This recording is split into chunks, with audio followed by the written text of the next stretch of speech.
Vamos abrir nossas Bíblias no livro de Efésios, capítulo 1. Nós estamos numa série de mensagens no livro de Efésios, e o título das mensagens tem sido As Bênçãos Espirituais em Cristo Jesus, né?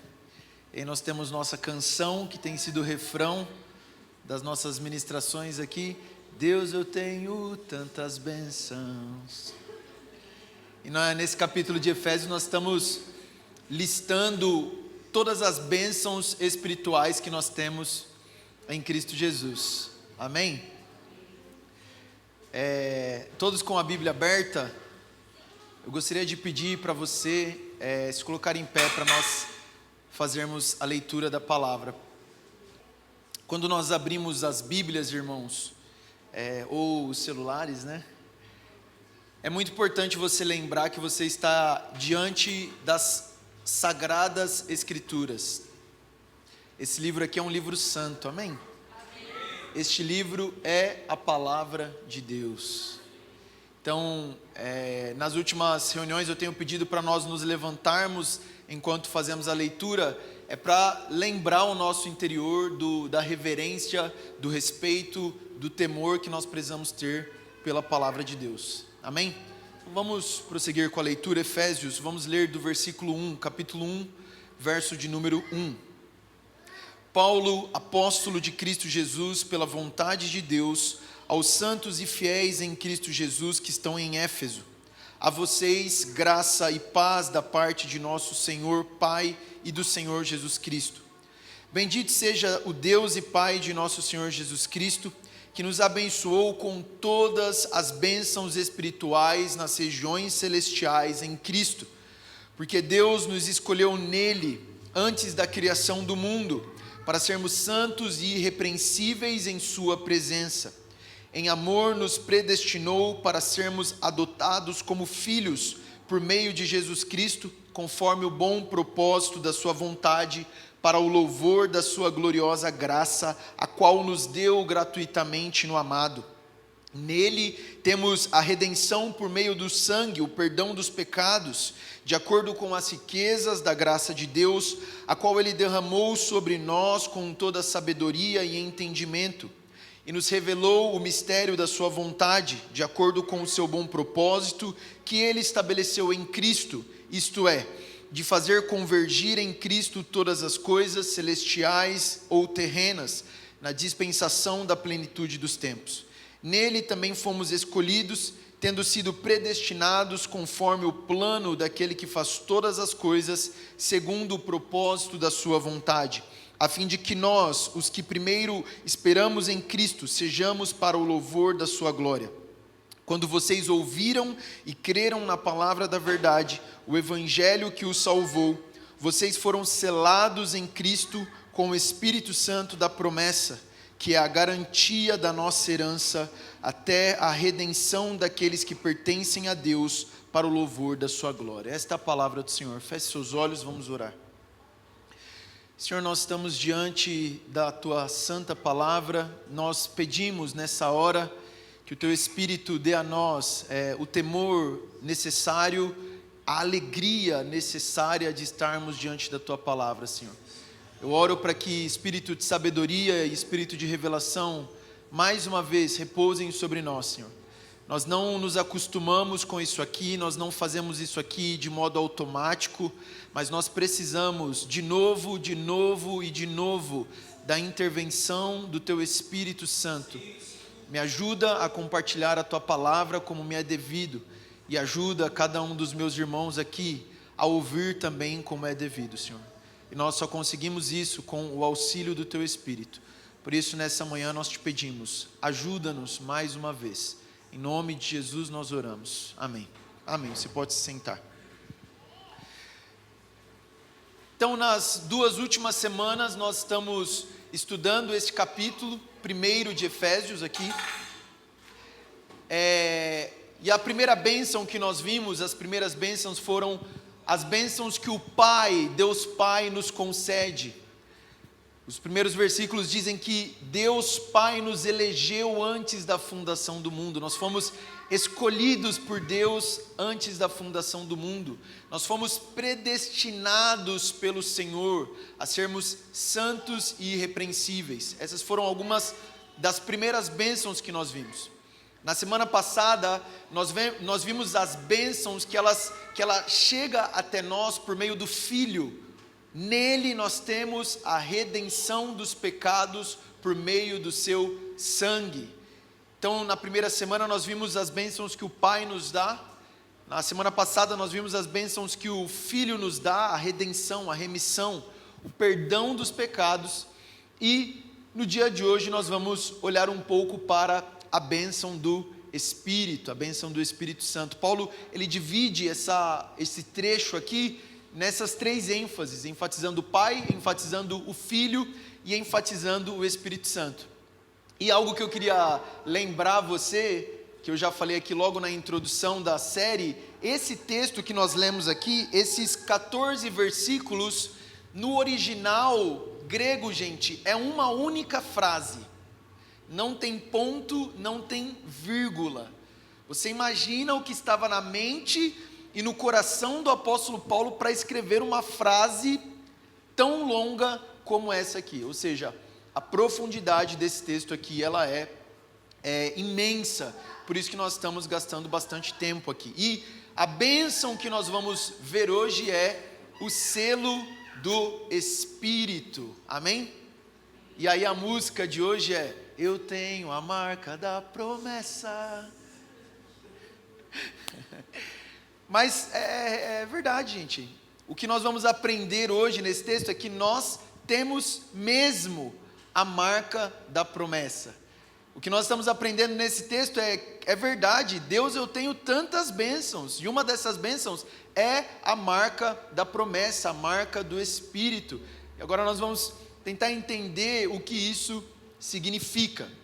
Eu quero iniciar esse texto, o verso 13 e 14, vamos ler mais uma vez. Quando vocês ouviram e creram na palavra da verdade, o evangelho que os salvou, vocês foram selados em Cristo com o Espírito Santo da promessa, que é a garantia da nossa herança até a redenção daqueles que pertencem a Deus para o louvor da sua glória. E aí, eu gostaria de iniciar essa pregação fazendo uma pergunta para você. Em algum momento da sua vida, você já precisou provar por A mais B que alguma coisa pertencia a você? Já precisou debater, discutir com alguém talvez da sua família, no seu emprego, no contexto que você estava aqui, um objeto X, ele era seu? Eu lembro quando a gente era criança, a gente tinha alguns brinquedos favoritos, né? E o que eu fazia com os meus brinquedos favoritos? Eu marcava aqueles brinquedos com uma marca que eu teria certeza que se eu olhasse aquele brinquedo e olhasse aquela marca, aquele brinquedo, eu ia dizer, ó, esse brinquedo aí, ele é meu. E aí as pessoas poderiam perguntar, prova que esse brinquedo é seu. E eu falava assim, para isso aqui. E aí mostrava ali onde tinha aquela marca que eu tinha colocado naquele brinquedo. Talvez você já passou por uma situação como essa, talvez você já viveu algo parecido com isso. E quando nós olhamos para a nossa sociedade, o nosso tempo, isso é uma coisa que acontece o tempo inteiro. O tempo inteiro nós estamos marcando coisas para que aquelas coisas sejam identificadas como nossa. Por exemplo, quando você assina um documento, você está ali marcando alguma coisa, dizendo que, olha, eu estou concordando com isso, isso aí é meu. Quando você compra uma casa, você tem que assinar um contrato. Quando você faz um acordo com alguém, você tem que assinar alguma coisa. Os carros, por exemplo, quem já ouviu falar aí do número do chassi? Aquele número do chassi é para identificar que aquele carro pertence a alguém. Se caso for roubado, dá para identificar que aquele carro é seu pelo número do chassi. Agora, nos tempos bíblicos, como é que as coisas eram marcadas como pertencentes a alguém? Antigamente usava-se selos, especialmente as autoridades da época. As autoridades, os reis da época, eles tinham um anel, e aquele anel tinha a marca que era própria daquele rei. E sempre quando ele ia emitir algum decreto, ele ia tomar posse de algo ou mesmo de alguém, ele selava aquilo com aquele anel para dizer, olha, isso aí é meu. Você não precisa abrir, mas lá no livro de Esther, no capítulo 8, quando eles estão passando por uma situação onde os judeus estão correndo risco de morrerem, Esther vai apelar ao rei, e o rei ouve o clamor de Esther. O texto diz assim, olha, escrevam também em nome do rei o que acharem melhor para os judeus, e selem com o anel do rei, pois nenhum documento escrito em nome do rei e selado com o seu anel pode ser revogado. Então, nos tempos bíblicos, era dessa forma que as pessoas encontravam garantia, ou era dessa forma que as pessoas selavam, as pessoas confirmavam a posse de algo. Esse texto que nós lemos aqui em Esther diz que aquilo que fosse selado com o anel do rei não poderia ser revogado. Uma vez que o rei tivesse selado algo, não tinha mais como voltar atrás. E somente a pessoa que poderia romper aquele selo era alguém também autorizado. E por que eu estou falando tudo isso? Porque o assunto de Paulo nesses versículos aqui é justamente o selo do Espírito Santo. E esse assunto é extremamente importante para nós hoje, porque, pelo menos na minha experiência, eu já passei por muitos momentos de dúvida. Nós estamos caminhando aqui no livro de Efésios e nós lemos as bênçãos. Olha, nós fomos eleitos antes da fundação do mundo. Olha, nós fomos predestinados antes da fundação do mundo.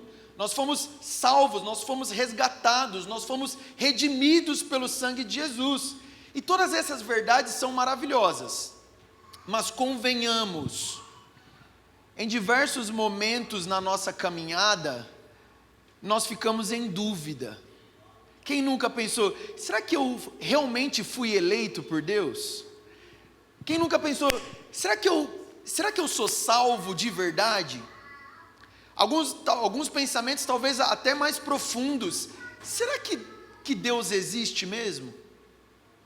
Será que esse negócio de vida após a morte... Gente, vamos ser sinceros. Será que tudo isso aqui que a gente está fazendo, será que é de verdade? É real mesmo? Você nunca parou para pensar assim, será que a galera que está no mundo, eles não estão certo e eu estou errado? Você já parou para pensar, e se a religião certa for o budismo? Se a gente chegar lá no dia, não, vocês erraram, não era o cristianismo. A religião certa era o hinduísmo. Como que nós podemos ter certeza da fé? Como que nós podemos ter certeza, meu irmão, de que amanhã você não vai desviar dos caminhos do Senhor? Como que você pode acordar todas as manhãs e ainda ter segurança da sua salvação? Como que você pode caminhar com alguém, caminhar com pessoas e sem ter a convicção de que aquelas pessoas vão continuar amando você? Como nós, como cristãos, podemos ter a garantia de que nós estamos no caminho correto? O que garante que amanhã você não vai tropeçar? O que garante que amanhã você não vai cair? O que garante que amanhã você não vai apostatar da fé e desviar dos caminhos do Senhor? Como saber que tudo que existe, especialmente no que diz respeito à fé e ao Evangelho, é realidade, meu irmão? Então, a resposta a todas essas perguntas está aqui no texto. É por isso que é importante você prestar atenção nessa mensagem. Porque Deus nos deu uma garantia. E a garantia que Deus nos deu é o selo do Espírito Santo. Amém? A marca do Espírito Santo. E aí nós vamos falar aqui sobre 3 aspectos deste selo. O primeiro aspecto que nós vamos ver é que o selo é uma pessoa. O segundo aspecto é que o selo nos faz pertencer. E o terceiro aspecto é que o selo nos dá garantia. Então nós estamos vendo o que o selo é, o que o selo faz e o que o selo nos dá. Ele é uma pessoa, ele nos faz pertencer e ele nos dá uma garantia. Então, o primeiro ponto, olha novamente para o versículo 13. Quando vocês ouviram e creram na palavra da verdade, o evangelho que os salvou, vocês foram selados em Cristo com o Espírito Santo da promessa. Paulo está dizendo, olha, vocês ouviram o evangelho e vocês creram no evangelho. E o evangelho é o que nós temos pregado aqui todo domingo. E Paulo diz, no momento que vocês ouviram o evangelho, que vocês creram no evangelho, ou seja, este momento da sua resposta ao evangelho, para nós evangélicos brasileiros, talvez fique mais fácil de entender, aquele momento em que você levantou a sua mão e recebeu Jesus como seu Senhor e Salvador. O momento que você ouve, se arrepende dos seus pecados e crê em Jesus. Paulo está dizendo, neste momento, quando você crê no evangelho que te salvou, nesse exato momento, quase que misturado, você recebe uma marca, você recebe uma identificação, você é selado, você é marcado pelo e com o Espírito Santo.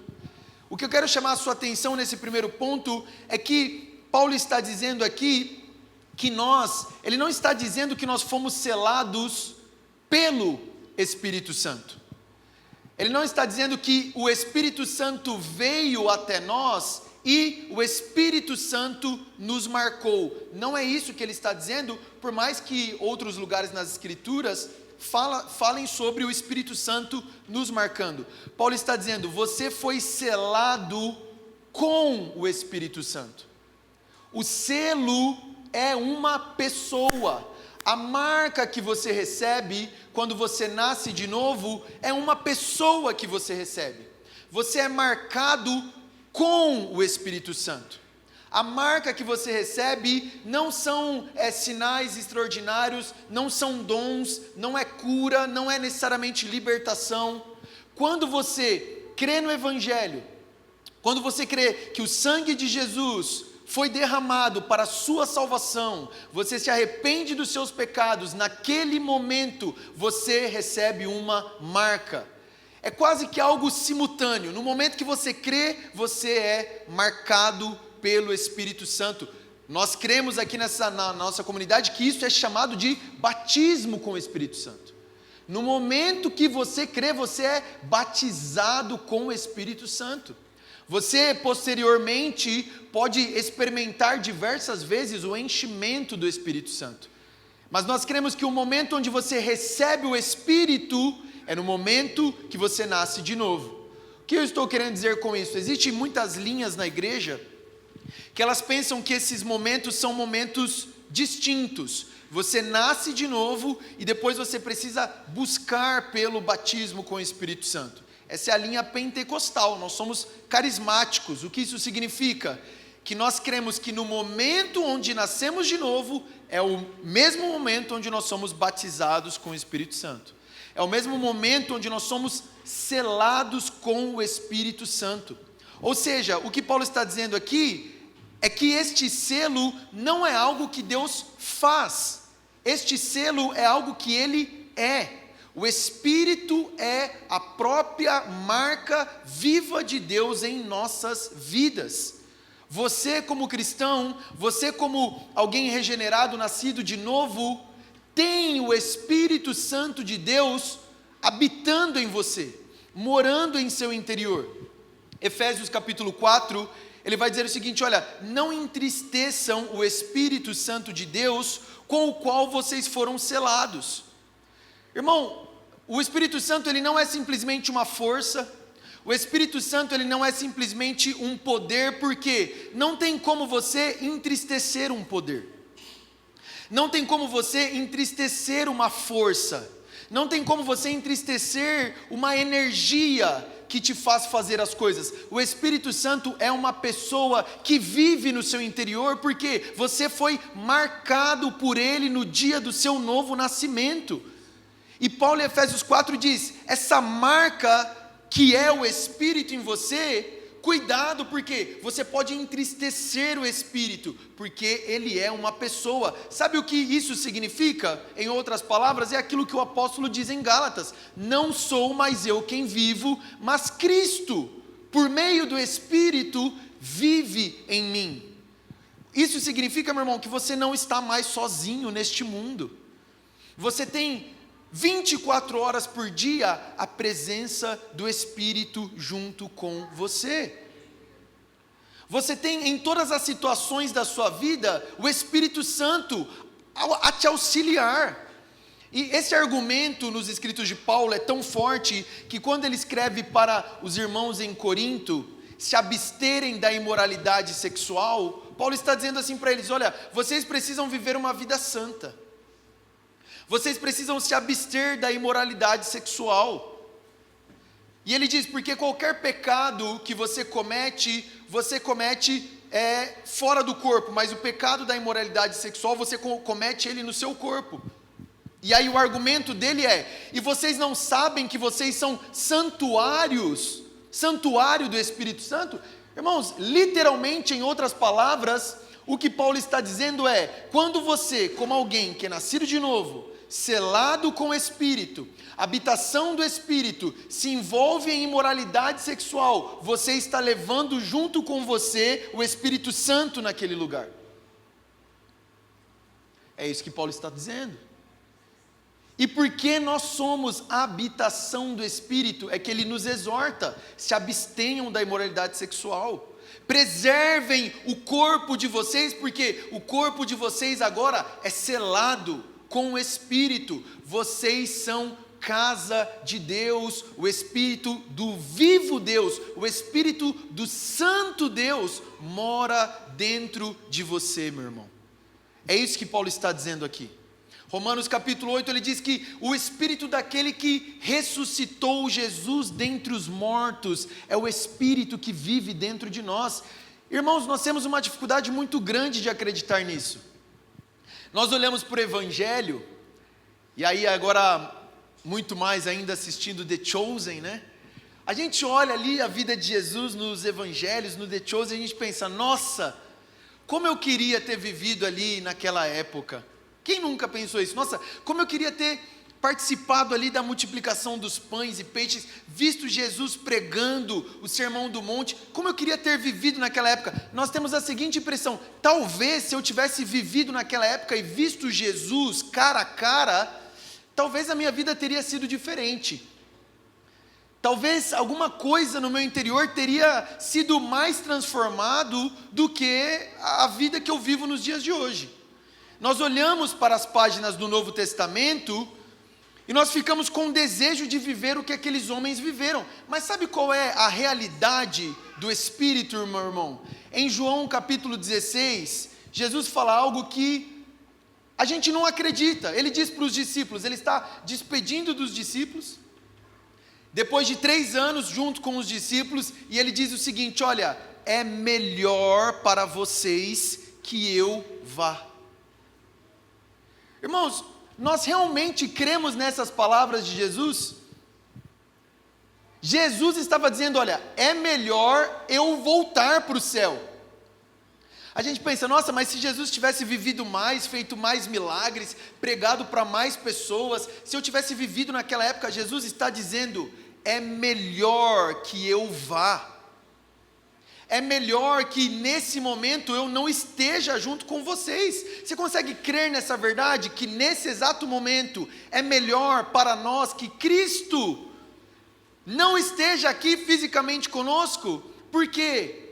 Ele diz, quando eu for, eu vou enviar algo para vocês que vocês ainda não têm, e a vida de vocês vai ser muito melhor com isso. É o próprio Deus habitando em nós, meu irmão.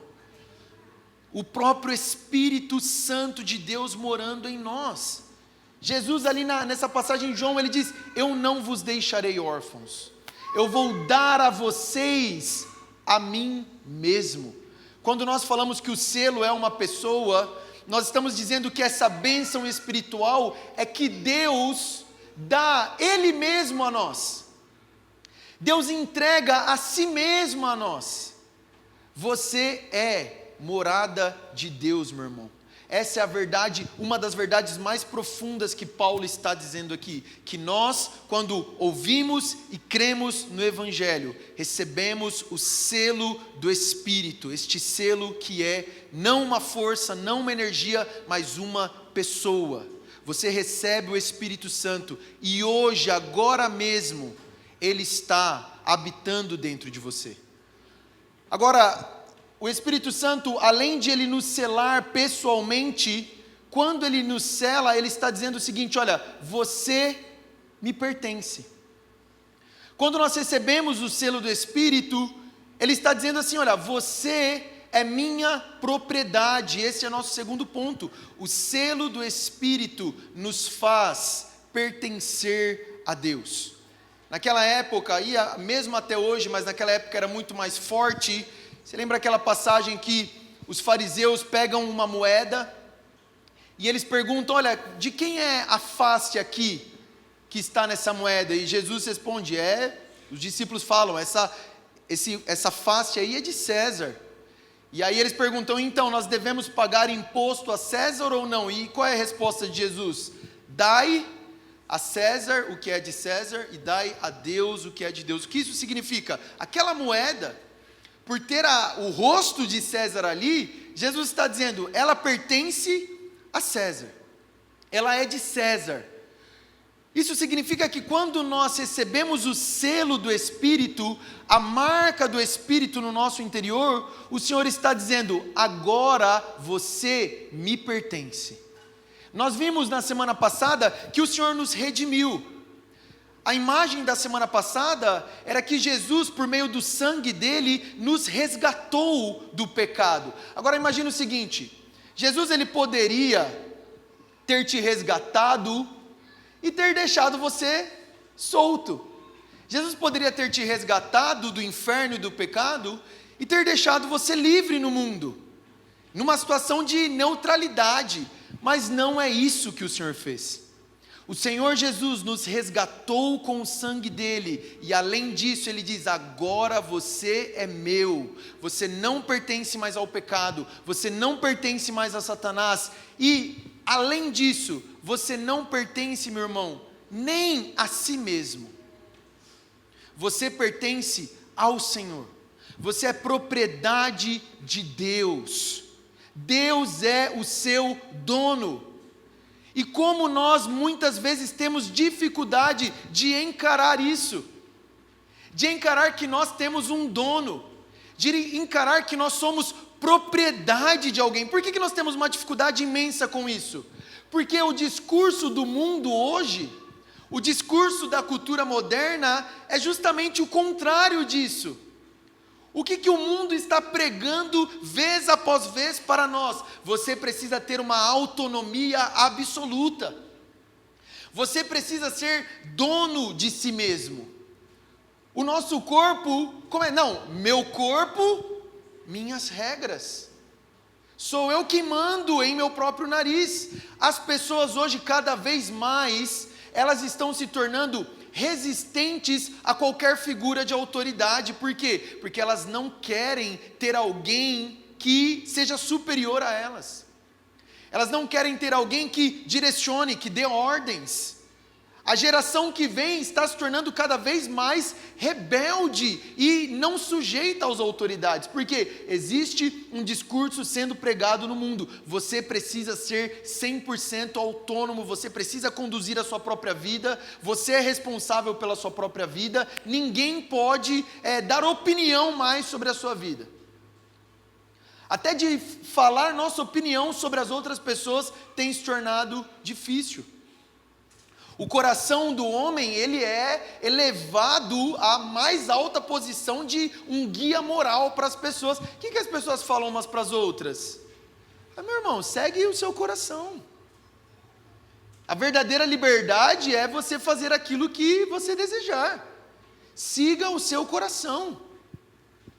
E agora, quando nós olhamos para o Evangelho ele confronta esse pensamento. O Evangelho, ele é muito claro em dizer: não, meu irmão, você não manda em si mesmo. A verdadeira liberdade não é fazer o que você quiser, porque o seu coração, ele é inclinado ao mal. Experimente não. Mas se por acaso alguém decidir fazer tudo aquilo que o coração mandar, veja qual é o caminho que essa pessoa vai chegar. Na realidade é uma prisão fazer todos os nossos desejos. Imagina, meu irmão, se não houvessem regras, se não houvessem direções, anarquia, cada um fazendo aquilo que é agradável aos seus próprios olhos. É o livro de Juízes, não havia rei em Israel, e cada um fazia aquilo que era agradável aos seus próprios olhos. É uma prisão que nós vivemos, a prisão do nosso ego. Isso não é liberdade, meu irmão. Sabe por que isso não é liberdade? Quando você está vivendo nesse lugar de simplesmente fazer aquilo que você deseja, colocar o seu ego acima de todas as coisas, isso vai exigir de você uma constante performance, uma constante tentativa de fabricar a sua própria identidade. Você vai viver numa constante tentativa de receber validação dos outros. Quando você assume esse personagem de, olha, eu posso ser quem eu quiser, ele parece ser muito bonito, ele parece apontar para a liberdade, mas ele vai colocar você em uma prisão de insegurança, uma prisão de ansiedade, uma prisão de solidão, porque quando tudo depende de você, quando tudo depende da sua aparência, quando tudo depende da sua própria capacidade de expressar algo único, porque é isso que o mundo está falando hoje, você precisa ser único. Como que o mundo está dizendo que as pessoas precisam se dar bem? Você não pode fazer tudo que o outro está fazendo. Existe dentro do ser humano hoje uma fome de inovação. Eu preciso ser diferente e fazer diferente de todos os outros. E isso está levando pessoas a adoecerem. Isso está levando pessoas a se isolarem cada vez mais. Irmão, se a nossa vida, se o nosso sucesso, se o nosso bem-estar depender única e exclusivamente de nós mesmos, nós estamos acabados. Nós vamos viver cansados, nós vamos viver exaustos. Por que muitas vezes existem pessoas tão cansadas de si mesmas? Porque elas ainda são donas de si mesmas. E deixa eu falar um negócio para você, você é um péssimo dono. Você é um péssimo gerente da sua vida. Você é um péssimo administrador. Irmão, as suas escolhas, na maioria das vezes, não são as melhores. Você escolhe mal. Enquanto nós ainda estivermos na tentativa de controlar a nossa vida, nós vamos viver neste lugar de fracasso. A verdade do Evangelho, meu irmão, é que a nossa identidade, ela é recebida, ela não é construída. Você não precisa construir quem você é, você precisa receber essa identidade do Espírito Santo. Você não precisa seguir cegamente o seu coração, pois tem alguém muito maior que você, que conduz você com sabedoria, mesmo que esses caminhos sejam diferentes dos seus impulsos naturais. A cultura moderna nos diz, seja o seu próprio dono. O Evangelho nos diz, você já tem um dono e ele é bom, meu irmão. Essa é a realidade do selo do Espírito. Nós pertencemos a Deus. E agora uma outra ilusão que nós também precisamos nos libertar é a ilusão de que a vida ela ganha mais valor à medida que nós possuímos coisas. Eu falei de um aspecto do ser. O selo do Espírito Santo, ele nos mostra que nós não precisamos tentar ser nada, porque nós recebemos isso do Espírito. Agora eu estou falando sobre o ter. Nós vivemos na ilusão de que a nossa vida vai ganhar mais valor à medida que nós acumulamos mais coisas. A gente acredita que nós seremos mais completos, mais seguros, mais felizes, quando nós tivermos algo que podemos chamar de nosso. Então as pessoas estão lutando freneticamente para conquistar alguma coisa. E se você tem 30 anos e você ainda não tem nada no seu nome, meu irmão, o que o mundo está dizendo? Fracassou. Você já está muito velho, você precisa conquistar. Isso nos leva a trabalhar sem parar, correr atrás de reconhecimento, de contratos assinados, de extrato bancário que nos tranquilizem ali com os números. E quando nós conseguimos, colocamos tudo em nosso nome: casa, carro, título, conta. A gente vive como se ter pudesse de alguma forma transformar quem nós somos. Mas essa segurança do possuir, ela é extremamente frágil. Ela é uma ilusão, ela é bem embalada. Por fora ela parece ser muito atraente, mas ela não entrega aquilo que ela promete. Existem dores que bem nenhum consegue curar. Existem vazios que sucesso nenhum consegue preencher. E existem tempestades da vida, meu irmão, que conta bancária nenhuma é capaz de acalmar. A verdade do Evangelho é simples, mas ela é difícil de aceitar neste mundo obcecado por posse. O segredo da paz não está em possuir. O segredo da paz, meu irmão, está em pertencer. Pertencer a Deus. Ele é a única âncora firme quando tudo balança em nossas vidas. É dele que vem a segurança real, daquele que não depende de quanto nós temos em nossa conta bancária, mas que mesmo assim nos provê toda a segurança que nós precisamos. Pertencer a Ele é ter tudo o que nós precisamos, mesmo que o mundo diga para você o contrário, meu irmão. A maior dádiva que nós temos não é possuir algo, mas é pertencer a alguém. E quando o Espírito Santo nos sela, Ele está dizendo: você é meu, independente de qualquer circunstância. Você é minha propriedade. E isso é muito confortante, porque o nosso Deus é bom. O nosso Deus, Ele é justo. O nosso Deus, os caminhos dele são infinitamente superiores aos nossos caminhos. Eu gostaria de ler um texto com você, 2 Coríntios, capítulo 1, abra sua Bíblia. 2 Coríntios, capítulo 1, verso de número 21.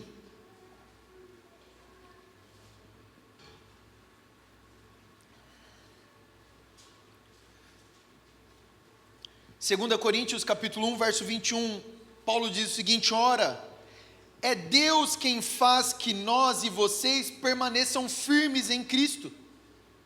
Ele nos ungiu, nos selou como sua propriedade e pôs o seu Espírito em nossos corações como garantia do que está por vir. Irmãos, olha como é bom pertencer ao Senhor. Veja o que Paulo está dizendo: é Deus quem faz que nós e vocês permaneçamos firmes em Cristo. Sabe aquelas dúvidas que eu falei no início?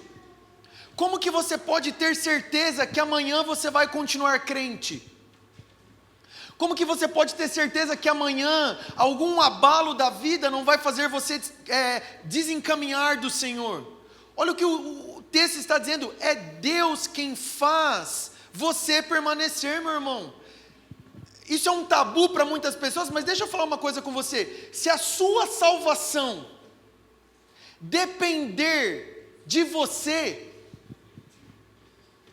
se você se manter salvo depender dos seus esforços, se você pensa assim: pequei, perdi minha salvação, deixa eu fazer devocional, orar de novo, deixa eu ir na igreja para eu alcançar minha salvação novamente. Se você crê que você pode perder a sua salvação, se você crê que a única forma de você não perder a sua salvação é você mesmo se esforçar para perseverar, se a sua salvação, meu irmão, se o seu se manter firme em Cristo depender de você, você vai perder. Você não vai se manter firme em Cristo. Agora, se foi Deus quem te salvou, Se você foi selado pelo Espírito Santo, eu posso garantir para você que Deus vai fazer você perseverar e permanecer em Cristo até o último dia da sua vida, meu irmão. E é maravilhoso ser crente, é maravilhoso ter essa certeza, é maravilhoso ter essa convicção, porque, meu irmão, se eu olhar para mim mesmo, se depender de mim, amanhã eu não sou crente. Se depender dos meus esforços para ser santo, amanhã eu não sou crente. Quanto mais até o último dia da minha vida. Se você é fiel a Deus até hoje, pode ter certeza que não foi pelos seus méritos. Se você permanece fiel ao Senhor até hoje, pode ter certeza, não foi pelas suas boas obras, não foi porque você se manteve santo. Se você permanece até hoje em Cristo, é porque Deus está fazendo você permanecer, Deus está sustentando você. Aquele que começou a boa obra na sua vida é fiel para completar, é fiel para concluir. Deus quem faz, e como Ele prova isso? Ele nos marcou com o Espírito, não tem como arrancar essa marca. Não tem como perder o selo do Espírito. Foi Deus quem te selou, meu irmão. Quem vai conseguir arrancar esse selo de você? É por isso que em Romanos 8, Paulo diz: nada pode nos separar do amor de Deus que está em Cristo Jesus. No grego, sabe o que significa nada? Nada. Nada pode nos separar do amor de Deus que está em Cristo, porque nós fomos selados pelo Espírito, nós fomos marcados pelo Espírito de Deus, Ele pôs o seu selo em nós. E o terceiro ponto é que o selo do Espírito, ele não apenas marca e garante a nossa salvação, não apenas marca a nossa salvação, mas ele também garante que essa salvação vai ser completada. Olha o que Paulo diz, volte para Efésios capítulo 1, versículo 14, ele diz que o selo é a garantia da nossa herança, até a redenção daqueles que pertencem a Deus. O apóstolo Paulo está dizendo que esse selo que nós recebemos é uma garantia. Essa palavra aqui, garantia, o que ela significa? É um depósito, é uma entrada, um sinal que você dá. Sabe quando você vai comprar alguma coisa, e aí a pessoa fala o seguinte: olha, eu vou te entregar isso, dia tal, mas antes disso você precisa me dar o quê? Um sinal. O sinal é parte do valor que posteriormente você vai entregar, quando você receber aquilo que você comprou.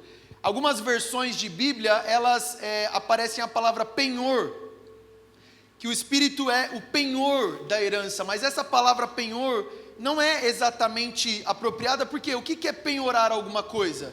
É quando você vai receber algo, e aí você deixa lá um relógio, deixa um dinheiro penhorado, e quando você devolve algo que você emprestou, você toma de volta aquele penhor. Não é isso que Paulo está dizendo. Paulo está dizendo que aquilo que é a nossa herança no futuro, como filhos, nós já recebemos um pedaço dessa herança hoje. É isso que Paulo está dizendo. E esse pedaço da herança que nós recebemos hoje, sabe para que ele serve? Para garantir para você que você vai receber a herança completa no dia do nosso Senhor Jesus Cristo. É garantido, meu irmão. Paulo está dizendo, o selo do Espírito é a garantia que você vai receber uma herança em Cristo. O selo do Espírito é a garantia que você vai perseverar até o último dia da sua vida. E agora Paulo já disse que o selo é o próprio Espírito.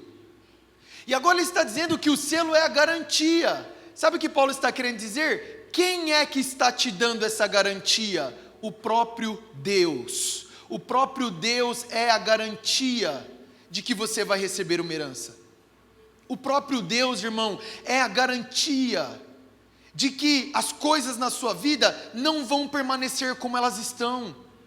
O próprio Deus é a garantia de que existe um futuro melhor para você. O próprio Deus é a garantia de que, apesar das suas falhas, o próprio Deus é a garantia que, apesar das circunstâncias adversas que você vive, Ele é forte e capaz o suficiente para, no final da sua vida, completar a herança que Ele prometeu a você. Você tem a marca da promessa. O Senhor nos prometeu, e Ele fez isso ao nos enviar o Espírito Santo, meu irmão. Aquilo que um dia nós vamos receber em plenitude, Ele já fez um adiantamento para nós hoje, para garantir que nós recebamos tudo aquilo que nós temos direito como filhos de Deus, herdeiros de Deus e cordeiros de Cristo, meu irmão. Abra sua Bíblia em 2 Coríntios, 2 Coríntios capítulo 4.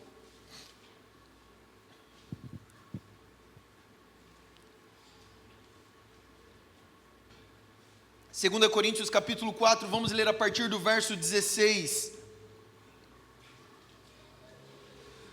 Paulo diz o seguinte: por isso não desanimamos, embora exteriormente estejamos a desgastar-nos, interiormente estamos sendo renovados dia após dia, pois os nossos sofrimentos leves e momentâneos estão produzindo para nós uma glória eterna que pesa mais do que todos eles. Assim fixamos os olhos não naquilo que se vê, mas no que não se vê, pois o que se vê é transitório, mas o que não se vê é eterno. Capítulo 5. Sabemos que se for destruída a temporária habitação terrena em que vivemos, temos da parte de Deus um edifício, uma casa eterna nos céus, não construída por mãos humanas.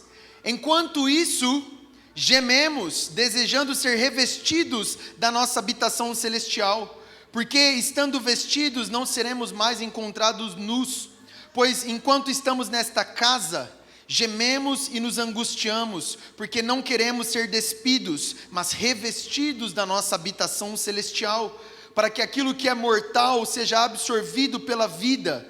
Foi Deus que nos preparou para este propósito, dando-nos o Espírito como garantia do que está por vir.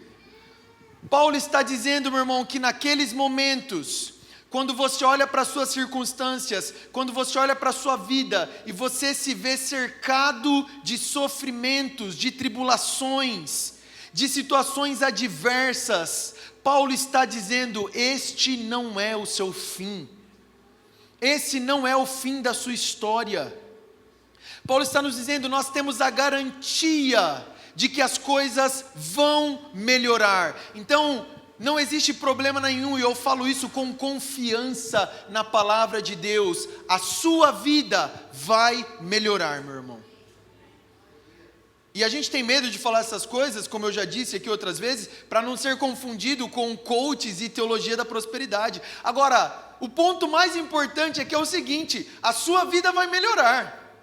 Talvez não nessa era. Esse é o ponto de Paulo. Ele diz: não é para olharmos para aquilo que é visível, é para olharmos para aquilo que é invisível, porque o visível perece. O Espírito Santo, meu irmão, é garantia da nossa herança celestial. O Espírito Santo, ele não é alguém que está garantido que aqui nessa terra você vai ter uma vida sem sofrimento. A garantia do Espírito é dizer para você que esta vida que você vê não é tudo que existe. Existe algo além disso, meu irmão. E é para este mundo que nós vivemos. Paulo, em 1 Coríntios 15, diz que se a nossa fé é simplesmente para este mundo, se nós não temos esperança no porvir, nós somos os mais dignos de compaixão entre os homens.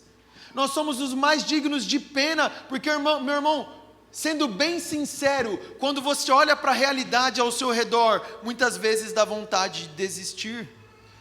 Muitas vezes dá vontade de jogar tudo para o alto e dizer: não tem jeito mais para a minha situação. Mas o selo do Espírito é a garantia de que vai dar tudo certo na sua vida. mesmo que não seja nessa era, quando Jesus voltar, a sua herança está garantida, porque você é filho de Deus.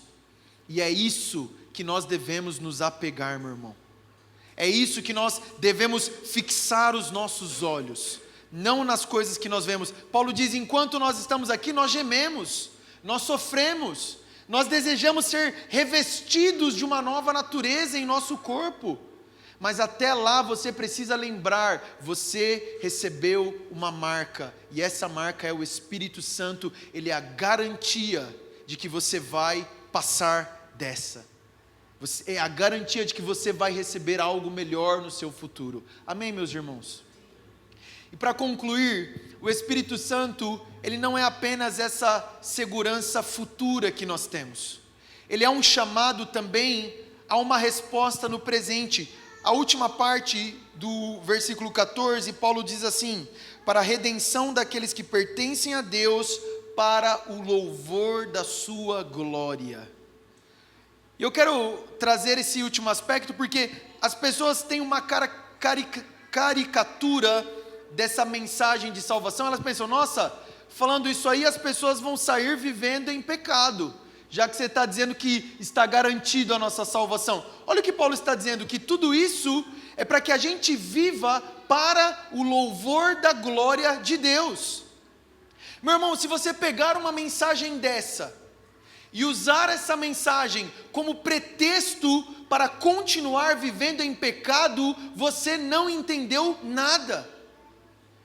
Você pegar a mensagem do Evangelho, você pegar o selo do Espírito Santo e usar isso como uma prerrogativa para você não se arrepender dos seus pecados, porque a sua salvação está garantida, talvez você nem seja salvo.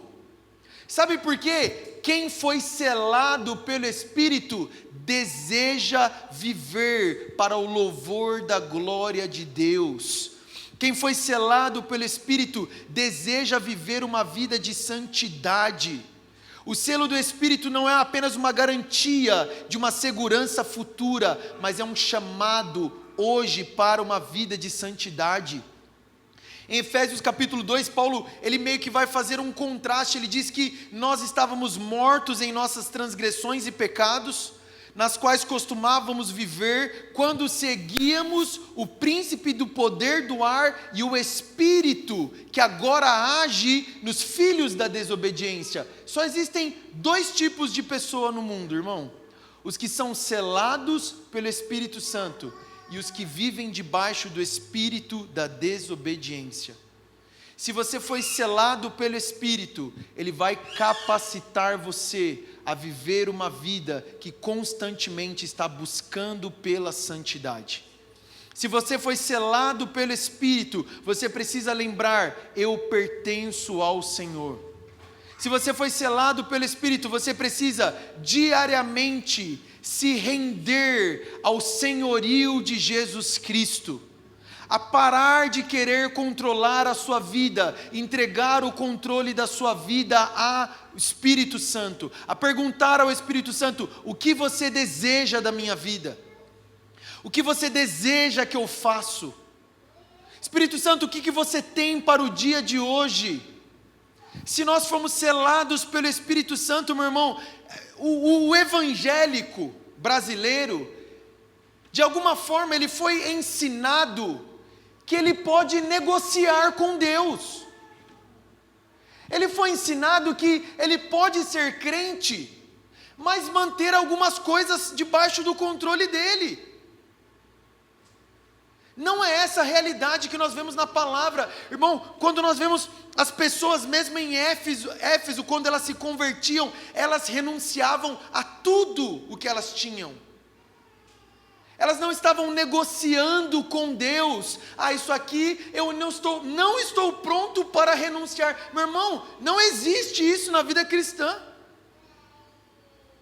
Eu não estou pronto para renunciar. Graças a Deus, nosso Deus é paciente. Mas o chamado do Evangelho é renunciar tudo o que nós temos e nos rendermos ao senhorio de Cristo Jesus. Nós temos um dono, meu irmão. Nós somos propriedade de Cristo Jesus, e essa é a melhor coisa que poderia acontecer conosco. Enquanto você ainda estiver no controle da sua vida, a sua vida vai de mal a pior, meu irmão. A nossa vida, ela começa a fazer sentido quando nós rendemos o senhorio dela à autoridade de Cristo Jesus. Ele sabe melhor do que nós, e nós não precisamos provar nada para os outros ou para Ele. Nós recebemos essa identidade quando nós nascemos de novo. E se você hoje está me ouvindo aqui, e você ainda não creu no Evangelho, você precisa crer no Evangelho. Você precisa se arrepender dos seus pecados e depositar a sua fé em Cristo Jesus. Você precisa receber o selo do Espírito Santo. Você precisa ser batizado com o Espírito Santo, meu irmão. E a realidade para aqueles que já receberam isso é que você precisa novamente ser cheio do Espírito Santo. Ser cheio vez após vez, para que todas essas verdades se tornem realidade em nossas vidas. Amém? Vamos nos colocar em pé, vamos orar.